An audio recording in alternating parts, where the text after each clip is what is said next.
देश में 1700 से ज़्यादा फ्लाइटें रद्द हो गई। एयरपोर्ट्स में हालात ये हैं कि जैसे लग रहा है कोई बस अड्डा हो, यात्री परेशान घूम रहे हैं, सोशल मीडिया पर बवाल मचा हुआ है।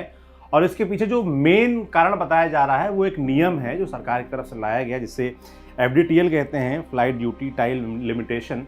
इसको विस्तार से समझेंगे कि आखिर ये नियम क्या है जिसको मानने से इंडिगो ने इनकार किया था, थोड़ा रिलैक्सेशन मांगा था, और उसके बाद हालात ये उत्पन्न हुए कि 1700 से ज़्यादा फ्लाइटें रद्द हो गई, यात्री परेशान घूम रहे हैं। तो ये नियम क्या है जिसको सरकार ने वापस भी ले लिया है, ये समझेंगे। और ये हालात क्यों हुए ये आपको समझाएंगे। और समझने के लिए हम अपने भाई के पास आ गए हैं, कैप्टन अरविंद पांडे के पास, जो कि खुद पायलट भी हैं और अपना इंस्टीट्यूट भी चलाते हैं कॉकपिट क्लासेस के नाम से, जहाँ ये कैसे जहाज़ उड़ता है उड़ाना भी सिखाते हैं। तो अरविंद, धन्यवाद समय देने के लिए।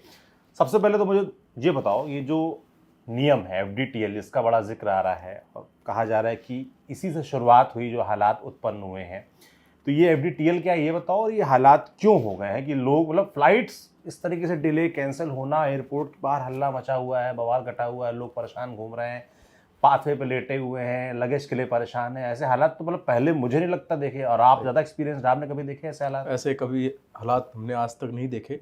अच्छा, मैं बताना चाहूँगा ये FDTL पहले समझते हैं क्या है। FDTL होता है फ्लाइट ड्यूटी टाइम लिमिटेशन।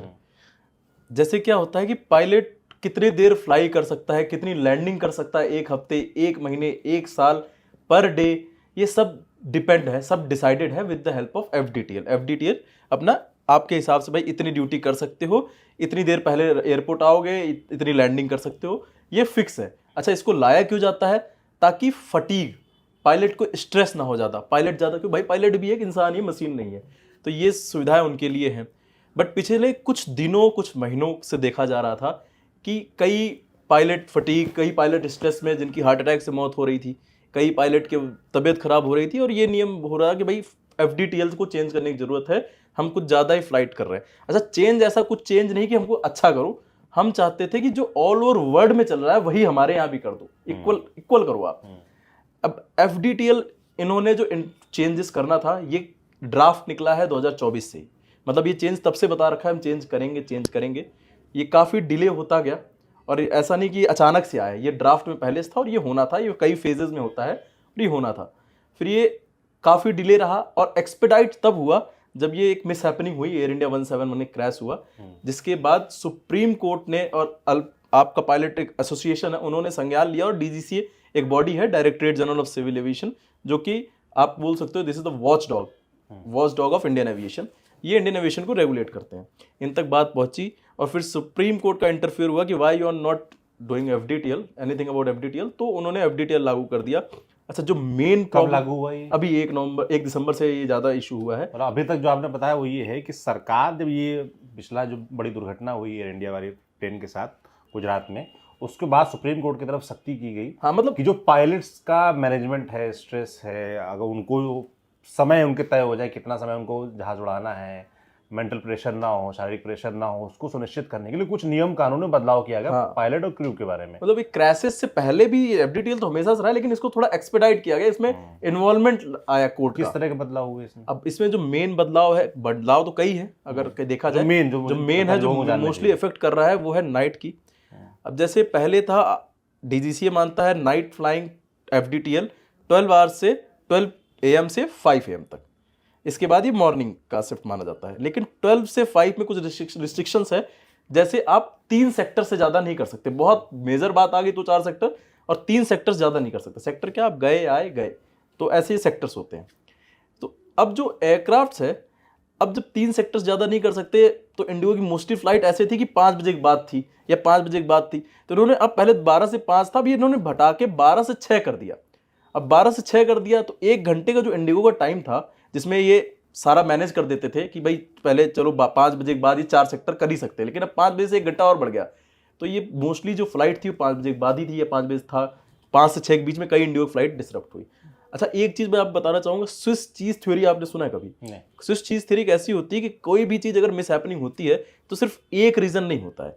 तो जब स्विस चीज़, ऐसे आपने टॉम एंड जेरी बचपन में देखा, वो चीज़ होता है, उसमें होल्स होते हैं, जब सारे होल्स एकदम अलाइंड होते हैं तो कुछ चीज़ होता है। तो एक तो FDTL रहा, फिर उसके बाद इन्होंने विंटर सेशन में बहुत ज़्यादा फ्लाइट्स के रूट्स बढ़ा दिए, 900 फ्लाइट को इंट्रोड्यूस कर दिया, जिसके लिए बहुत से पायलट चाहिए, वो पायलट शॉर्टेज हो गया। इसके बाद आपका अभी एयरबस की एक इशू आया था, कुछ इनके कंप्यूटर वो क्या था? अच्छा, वो एयरबस का जो टेक्निकल एरर बताया जा रहा था, जो उसमें जो एयरबस का इशू था, वो एक बेसिकली क्या है कि जहाज जो होता है वो मैकेनिकल और वायर से उड़ता है। तो एक होता है फ्लाई बाय वायर, जिसमें हम इनपुट देते हैं तो डिजिटली सिग्नल लेता है और कंट्रोल कॉलम्स को मूव करता है। और एक होता है हाइड्रोलिक से, जिसको हम मूव करते हैं तो फिर हाइड्रोलिक से जाता है और ये एयरक्राफ्ट के कंट्रोल सरफेस को मूव करता है। जो एयरबस में था वो डिजिटली था, और डिजिटल होने की वजह से कुछ आपके डिजिटल इलेक्ट्रॉनिक्स में दिक्कत आया, जिसकी वजह से रिस्पॉन्स सही से नहीं कर रहा था, और कुछ में हार्डवेयर इशू था, कुछ में सॉफ्टवेयर इशू था। तो वो बहुत ज़्यादा इम्पैक्ट नहीं किया, पर ये भी एक रीज़न रहा होगा। हाँ, कई एयरक्राफ्ट ग्राउंड हुए, कई एयरक्राफ्ट के सॉफ्टवेयर अपडेट्स हुए। फिर उसके बाद ये FDTL, अब इसमें क्या रहा कि लेट सपोज कोई एयरक्राफ्ट 6 बजे जाना था, वो 6 बजे वहाँ पर चला गया, लेकिन अब वहाँ से हटा ही नहीं, क्योंकि ये पायलट का फ्लाइट ड्यूटी हट गया। अब पिछला एयरक्राफ्ट जो लैंड हुआ वो उस रैंप में खाली नहीं जहाँ लगना है, तो टैक्सीवे पे खड़ा है। तो एक की गलती से दूसरा सफर कर रहा है, दूसरे की वजह से तीसरा सफर कर रहा है। मतलब जैसे आप कह रहे हैं कि FDTL की वजह से जो नियम के बदलाव आए, उनकी वजह से जो पायलट्स हैं वो थोड़ा सा उनकी संख्या कम हो गई। संख्या तो वही रही, ड्यूटी आवर्स उनके घट गए, ड्यूटी आवर्स वही रही भाई। संख्या तो ऐसा थोड़ी कि रातों रात रिजाइन कर दिया सारे पायलट, पायलट तो है, बट तो फिर दिक्कत कहाँ आ रही है? दिक्कत आ रही है, जैसे मैं हूँ, अगर आपने मुझसे कहा दिया कि भाई कल आपकी फ्लाइट ऑपरेट करनी है, मैंने कहा ठीक है मैं करूंगा। अचानक से कल ये नियम आ गया भाई कि आपकी आवर्स इतने होने चाहिए, फिर मैंने सडन देखा कि यार मेरे आवर्स तो पूरे हो गए, मैं तो कल जा ही नहीं सकता अब, तो मैं कल नहीं जा पाया, FDTL इंट्रोड्यूस हो गया। ऐसे बहुत सी दिक्कतें आई, और रोस्टर में मैनेजमेंट में प्रॉब्लम आई कि भाई इन्होंने रोस्टिंग क्या होता है, शेड्यूल करते हैं इस एयरक्राफ्ट को कौन फ्लाई करेगा, इस एयरक्राफ्ट के कौन से क्रू रहेगा, तो इस हिसाब से crew shortage, cabin crew shortage हुआ, पायलट शॉर्टेज हुए, और ये काफ़ी मेजर फैक्टर रहा FDTL।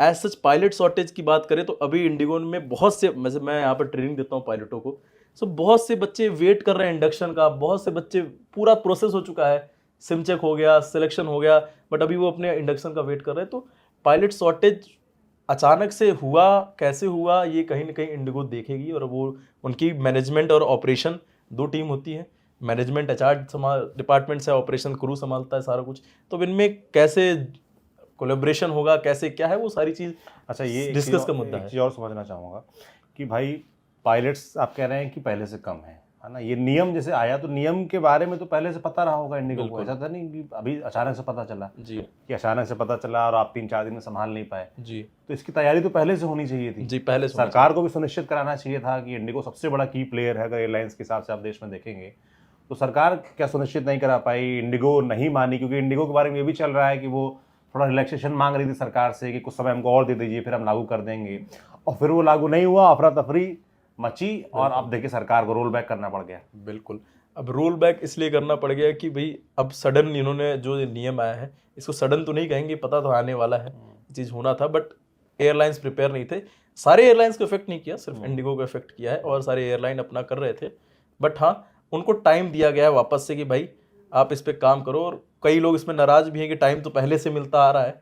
तो एक तरीके से इंडिगो शायद, जो मैंने बात की सीनियर पायलट से, उनकी बात जो उन्होंने मुझे कोट किया कि भाई इंडिगो चाहती नहीं थी कि भाई ये FDTL लागू हो, तो वो सोचते थे इसको डिले कराते रहेंगे, जो कि वो मतलब रेडी नहीं थे। आप अभी आज जो मीटिंग हुई उनमें उसने खुद एक्सेप्ट किया कि we were not ready, not accepting कि ये होगा, और जिसकी वजह से उनको बहुत मेजर इशू हुआ। आज कितने कैंसिलेशन हुए, मोर देन 1700 फ्लाइट, आज दिल्ली से कोई फ्लाइट ऑपरेट नहीं किया है। 1700 से ज्यादा फ्लाइटें रद्द हो जाना, कैंसिल हो जाना, मतलब ये ऐसा, मतलब क्या इतना बड़ा बदलाव हुआ कि इतना ये हालात आ गए।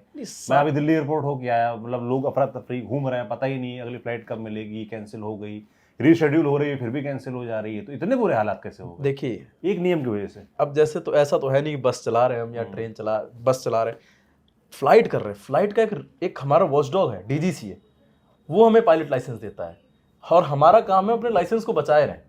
अब लाइसेंस को बचाए कैसे? सारे नियम कानून को फॉलो करते हुए। एक बार लाइसेंस आपने कुछ गलती की तो एयरलाइन की वजह से आपने गलती कर दी है, बट आपका सस्पेंड तो होना ही है लाइसेंस। फिर कुछ भी होता है, आप देखोगे, न्यूज़ भी पढ़ते होगे, इस फलाने पायलट का लाइसेंस सस्पेंड हुआ, इन्होंने FDTL नॉर्म्स फॉलो नहीं किए, सस्पेंड हुआ, इंडिगो ने या किसी पर्टिकुलर एयरलाइन ने इनकी फ्लाइट लगा दी, पायलट सस्पेंड हो गया। तो पायलट तो अपना लाइसेंस बचाएगा ना। तो जो हमारा authority DGCA, directorate general of civil aviation, this body ये रेगुलेटरी बॉडी है, अब कोई नियम लगा दी जिसकी वजह से पायलट रोल बैक कर दिए कि भाई हम आज नहीं ऑपरेट कर पाएंगे, जो नहीं ऑपरेट कर पाएंगे, और कुछ एयरक्राफ्ट खड़े रह गए, कुछ एयरक्राफ्ट, बहुत से मेरे नोन कैप्टन्स हैं, जो भी मेरी एक कैप्टन से बात हो रही थी, उनका बेस हैदराबाद में है पर वो कोलकाता में है, 3 दिन से फंसे हुए हैं, आज फिर से उनकी फ्लाइट कैंसिल हो गई। तो ऐसा नहीं वो ऑपरेट नहीं करना चाहते, एयरक्राफ्ट ही नहीं आ पा रहा है, जहाँ है वहीं फंसे रह गए। उनका फ्लाई करना तो कोलकाता से कहीं नॉर्थ ईस्ट साइड जाना था, पर उनका फ्लाइट अभी अहमदाबाद में ही है। क्यों नहीं आ पाए अहमदाबाद से? वहाँ अहमदाबाद से जो लाएगा वो नहीं आ पाया, उसका कुछ FDTL इशू हो गया। वहां से जो एयरक्राफ्ट, मतलब ये आप कह रहे हैं कि जो FDTL नियम लागू हुआ, इसकी वजह से पायलट्स के ऊपर रिस्ट्रिक्शन आ गए कि आप इतने ही घंटे उड़ा सकते हैं। बिल्कुल। और वो पिछले हफ्ते या पिछले महीने में उतना फ्लाई कर चुके थे, हाँ, इसलिए अब आगे वो फ्लाई कंटिन्यू नहीं कर सकते थे। तो एट द मोमेंट ऐसा हुआ कि अब उन्होंने मना कर दिया कि हम तो भाई नियम के अकॉर्डिंग नहीं उड़ा सकते। वो नहीं मना किया, इंडिगो नहीं समझ गया कि हम नहीं करा सकते, फाइन बहुत देना पड़ जाता है, DGCA फाइन मारेगा 30 लाख 40 लाख 1 करोड़, फाइन कौन देगा? तो इंडिगो ही समझ गया कि भाई we are not authorized now to make them fly the aircraft. So main तो रीजन ये भी रहा, not only pilot, cabin crew भी FDTL नियम में ही आती है। Flight duty time limitation, what is flight duty? ऐसा नहीं जहाज को पावर दिया तो स्टार्ट होता है, द मोमेंट आप गए, अपना अटेंडेंस दे दिया, सब कुछ हो गया, आपकी फ्लाइट ड्यूटी स्टार्ट। अभी ऐसे नियम क्या FDTL के तहत, जैसे आप पायलट हैं तो आप पर क्या नियम लागू होते हैं जो चेंज हुए थोड़ा? जैसे आपने एक नाइट वाला बताया, और क्या है? डिपेंड करता है, जैसे अभी है कि 1 साल में 1000 घंटे फ्लाई कर सकते हैं, 1 हफ्ते में अगर हम 35 घंटे फ्लाई कर लिया, 1 महीने में 125 घंटे फ्लाई कर सकते हो। तो ये नंबर ऑफ लैंडिंग, डे में 9 घंटे 3 लैंडिंग कर सकते हैं, रात में 8 घंटे अगर किया 4 लैंडिंग कर सकते हैं। इसे लैंडिंग्स, आवर्स, ये सब पूरा कैलकुलेटेड है। यही चेंज हुआ? हाँ, यही सारी चीजें चेंजेस आई हैं मेन, कि नाइट में, डे में। आसान भाषा में कहें तो पहले जो नियम थे, जैसे मैं अगर बहुत टेक्निकल में घुसूंगा तो दर्शकों को समझ में नहीं आएगा, तो बेसिकली पायलटों को ये समझ लीजिए कि पहले अगर मुझे डेली अगर 100 घंटे काम करने को कहा जाता था, मैं डेली 100 घंटे काम कर, आज सडन इन्होंने मुझसे बोल दिया कि भाई अब ये जो 100 घंटे काम करने वाला आदमी है, अब ये सिर्फ 80 घंटे काम करेगा। तो ये 20-20 घंटे करके बहुत इंपैक्ट कर गया बहुत लोगों के साथ। तो ये है नियम, ये इससे इंपैक्ट हुआ है काफी बड़ा। और अभी इसके लिए टाइम मांगा है, इंडिगो ने बोला है फेब तक सारे ऑपरेशन ठीक हो जाएगा। इन्होंने बहुत ज्यादा एक्सपेंशन भी कर लिया, और जिसकी वजह से इनको ये काफी सेटबैक झेलना पड़ा। अब मुझे मैं आप लोग के माध्यम से दर्शकों को ये कहना चाहूंगा कि इसमें ग्राउंड स्टाफ से बदतमीजी क्यों किया जा रहा है। आप लोग, मतलब मैं देख रहा हूँ एयरपोर्ट की वीडियोस आ रही हैं, ग्राउंड स्टाफ को लोग मार रहे हैं, कैबिन क्रू को परेशान कर रहे हैं, पायलटों को परेशान कर रहे हैं। उनमें इस केस में उनकी गलती नहीं है। इस केस में हम बाध्य, हम नहीं कर सकते। अब ग्राउंड स्टाफ को मैं देखा एक वीडियो में मार रहे हैं उसको कि भाई क्यों तुम्हारी एयरलाइन डिले कर रही है। तो छोटा सा एक एम्प्लॉय है बेचारे। तो मैं रिक्वेस्ट करना चाहूंगा आपके माध्यम दर्शकों को कि प्लीज ये सब ना करें, ये उनके हाथ में नहीं है। देखिए, जो यात्री हैं उनका गुस्सा जायज़ है, मगर जो ग्राउंड स्टाफ है, जैसा कि अरविंद कह रहे थे कि उनके साथ कोई बदतमीजी नहीं होनी चाहिए, क्योंकि उनके हाथ में नहीं है ये चीज़ें बड़े ऊपर लेवल पे लागू हुई हैं। अगर कोई नियम एयरलाइंस पर लागू हुआ है, सरकार ने उसको लागू करवाने के लिए बाध्य किया है, तो वो जाहिर सी बात है जो उसके ऊपर के अधिकारी हैं उनकी जिम्मेदारी सुनिश्चित होनी चाहिए कि वो नियम के लागू क्यों नहीं हुए, सरकार को सुनिश्चित करवाना चाहिए। मगर फिलहाल इस फैसले को रोल बैक किया गया है। और जैसा कि अरविंद बता रहे थे कि कुछ नियम लागू हुए थे, नियम के तहत जो पायलट्स हैं उनके ऊपर तमाम तरह के रेस्ट्रिक्शन लग गए थे। इसमें एक चीज़ और समझने वाली अरविंद की, अगर नियम सरकार की तरफ से कहे गए तो उसका मतलब क्या तैयारी ठीक से नहीं थी, कहीं ना कहीं मतलब ये चूक हुई इंडिगो की तरफ से, एयरलाइंस की तरफ से। जो मेरा मतलब लाइक मेरे से बहुत बड़े सीनियर पायलट्स भी हैं, मैं तो अभी मुझे जहाँ तक लग रहा है, और मैंने सीनियर पायलट से बात की, दे वर नॉट रेडी कि ये हो सकता है। और जब से ये मिसहैपनिंग हुई, क्रैश भी हुआ, और कई लोग कॉकपिट में मतलब जान खो दे रहे, अपने 30 से 40 उम्र साल के लोग की जान चली जा रही है हार्ट अटैक से, और in the last fatigue reason निकल जा रहा है। और कई सेक्टर्स 4 सेक्टर ऑपरेट करके आए थे किसी एयरलाइन से, और उसकी जान चली गई थी।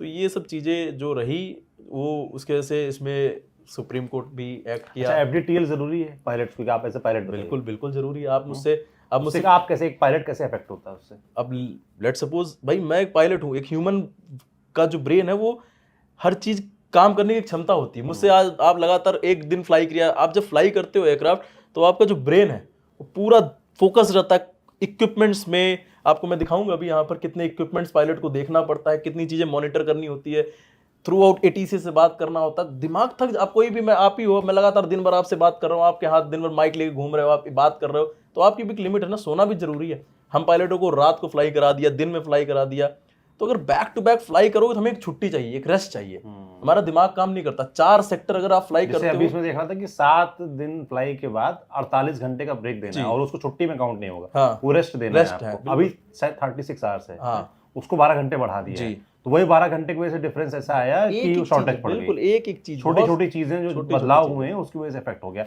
मुझे लगता है कि इसमें थोड़ा तैयारियां, मुझे लगता है इंडिगो की तरफ से कमजोर रहीं। जो ऊपर से अथॉरिटीज हैं उनकी तरफ से शायद बता तो दिया गया था, जैसा कि अरविंद बता रहे हैं कि पहले से पता था कि ये नियम कानून बदलाव होने हैं। इसके लिए इंडिगो को पहले से तैयारी करनी चाहिए थी, क्योंकि एट द एंड भुगत कौन रहा है? आम आदमी जो ट्रैवल कर रहा है। तमाम लोग मुझे मिले एयरपोर्ट में, जिनको एग्जाम देने जाना है, तमाम लोग की मेडिकल कंडीशंस हैं, लगेज लोगों के अंदर जमा है, वो उनको बाहर नहीं मिल पा रहे हैं। इसकी जिम्मेदारी तय होनी चाहिए। बाकी जो पूरा मसला है, जो नियम है, नियम के तहत बदलाव क्या थे, उससे कैसे पायलट्स इफेक्ट हुए, उससे कैसे फ्लाइट्स इफेक्ट हुई, तैयारियों में क्या कमी रह गई, सरकार की तरफ से क्या और सख्ती की जानी चाहिए, इस वीडियो में हमने बताने का आपको प्रयास किया। कुछ और जोड़ना चाहिए? जी, मैं एक चीज बताऊंगा। सारा एफडीटीएल का मेन कंसर्न यही है, सेफ्टी। अगर पायलट सही से कंसंट्रेट होकर फ्लाई नहीं कर पाएंगे, वो लैंडिंग करो, टेक ऑफ करो, हर चीज में आप एकदम कंसंट्रेट रहते हो। और एफडीटीएल कोई ऐसी चीज है कि आप कब आपका ब्रेन इतना एक्टिव है, तो brain during landing, during take off, throughout the flight आपका ब्रेन एक्टिव होना चाहिए। अगर आप लगातार कर रहे हो तो आप सेफ्टी से रिस्क ले रहे हो, जहाँ जो जहाज में बैठे हैं उनसे और जो नीचे लोग हैं उनसे भी। तो सारा खेल कॉन्सेप्ट सेफ्टी के लिए एफडीटीएल होता है। बिल्कुल, और ये होना जरूरी है। बट इस पे बड़े बड़े लोग हैं जो काम कर रहे हैं, डिस्कस करते हैं क्या है, कैसे साइंटिफिक चीजें होती हैं, और फिर ये एक क्युमुलेटिव चीजें निकलती हैं, जो मेरा मानना है। बिल्कुल, तो एफडीटीएल जरूरी है। एक पायलट के नाते कैप्टन अरविंद का कहना है कि भाई एफडीटीएल जरूरी है, क्योंकि पायलट्स की भी एक मेंटल हेल्थ होती है, उनकी भी क्षमताएं हैं जहाज उड़ाने की, स्ट्रेस लेने की। तो उसी के तहत कुछ नियमों में बदलाव किए गए थे। खासतौर पर जो अहमदाबाद का एयर इंडिया के साथ जो प्लेन के साथ हादसा हुआ था, उसके बाद से सुप्रीम कोर्ट का दबाव था और उसको डीजीसीए ने लागू करने के आदेश जारी कर दिए थे। पर इंडिगो उसके लिए तैयार नहीं था, उसने समय भी मांगा था और उसके बाद ये अफरा तफरी हुई। क्यों हुई, इस वीडियो में हमने आपको ये बताने का प्रयास किया क्या नियम है। बाकी ये नियम लागू होने चाहिए। भले फिलहाल सरकार रोल बैक कर गई है, डिले उसमें कर दिया गया है, मगर as a pilot captain Arvind ने बताया कि वो ज़रूरी हैं उनकी मेंटल हेल्थ के लिए, तमाम जो पायलट्स हैं उनके स्ट्रेस कंट्रोल के लिए। तो वो नियम अब कैसे लागू होंगे, कब लागू होंगे, ये देखने वाला होगा। पर फिलहाल जो सिचुएशन बनी हुई है हवाई जहाज़ों को लेकर, एयरपोर्ट्स को लेकर, जो लोग परेशान दिख रहे हैं, उसका भी सोल्यूशन जल्द से जल्द निकलना चाहिए। जो लोग परेशान नज़र आ रहे हैं उनके लिए ऑप्शन सामने आने चाहिए, संवाद प्रॉपर होना चाहिए, उनको पता चलना चाहिए कि भाई, जैसे लोगों ने तमाम बताया कि आज फ्लाइट है, कल कम से कम 1 दिन 2 दिन पहले हमको बता देना चाहिए था, वो नहीं बताया गया तमाम लोगों को। तो इस तरह की जो सावधानियां बरती जानी चाहिए थी, वो कहीं ना कहीं इसमें कमी साफ तौर पर दिखी। बाकी इस वीडियो में जो हमने बताया आपको कैसा लगा, हमें कमेंट बॉक्स में लिखकर जरूर बताइए। देखते रहिए न्यूज़ पिंच। शुक्रिया।